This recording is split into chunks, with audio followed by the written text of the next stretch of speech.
Dúla mé scéal go gaiithinn tusa smidún ar nach mín tuig an over an fear an scéala sin. Fear.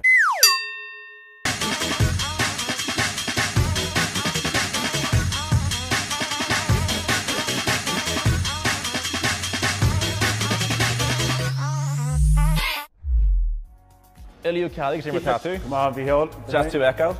Agus é. Agus do hod spéiclí nua. Agus. Os tú taslús. Tá, yeah. Well. Tastá, yeah. So ní rod even fashion atá ceist a go an seo. Yeah, sé tastá don fashion. Dús bara tá clú agus cáil airte fud na tíre, fud na crinne Beidir mar fear na hamstra tí cethir. So dús bara idir som conas a chuir tú isteach agus bhfuir tú an post agus an datnín sé leat. Just cur a ceistrum. Bhí bhuaimse bheith mar an ná duine.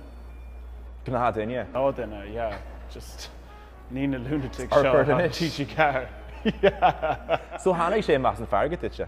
Yeah, just cur a ceistrum. I suppose saoil beag na Gaeilge agus bí a cana agus chuna ceannas a dtíanaan tí car me a cana agus is léir gur raibh práin i gceist duine óla chutap agus gur féidir. So curach léchorm agus dúirt mé ban mé trílas. Agus tá an bhaid ag caimera? Bhfuil is mála an aimseir.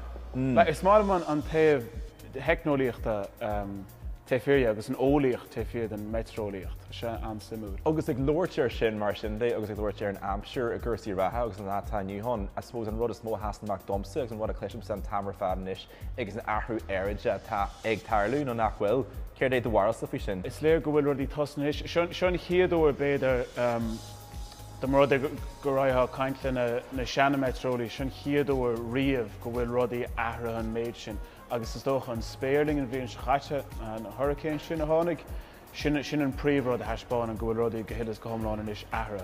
A mai leat san post tugat? Gas mála mé an na daoine go háling ar fád an tascan na deas le déanamh. Agus, is deas a rudaí ó thaobh bheith an telefís agus bheith taispáint an haim se chotáchtach do chuoine. Oh my god, is sé chotácht. Go haimh héana sa tíir seo? Ha mídin ní smas na intra meile.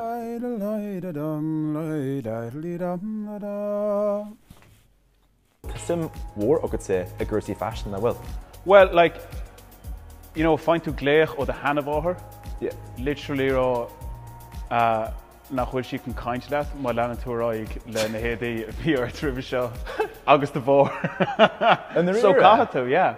Like an rud faoine, ní bhíon daoine actually féchantar an aimseir. Nócha fáin giad dhéanam, bíonn sé díorcha féchantar an duine. Airte? Tá tú gra? No, I'd pay duine. Okay. So an rud faoine tá cuasaí fashion really táchtach, mar sin an taonrad go mín daoine caint faoi.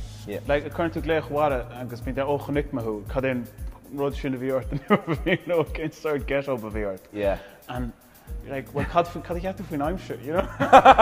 Stúr me cuma! Cabhúir tú an carhaid sin? Sin an rud is táchtaí do chuoine, tá daoine really ach mar sin. Ní acha mé thu a riomh, well, ní go minic gan suit jazz a bhíart. Aye, chanig. Well, I mean, like people meet an obair. Yeah, well, tágam isteach le tíléine shorts bega obviously been smideadh denta rih ré péisce le. Dúla mé scéal go gaiithinn tusa smidún ar nach mín tuig an over an fear an scéala sin.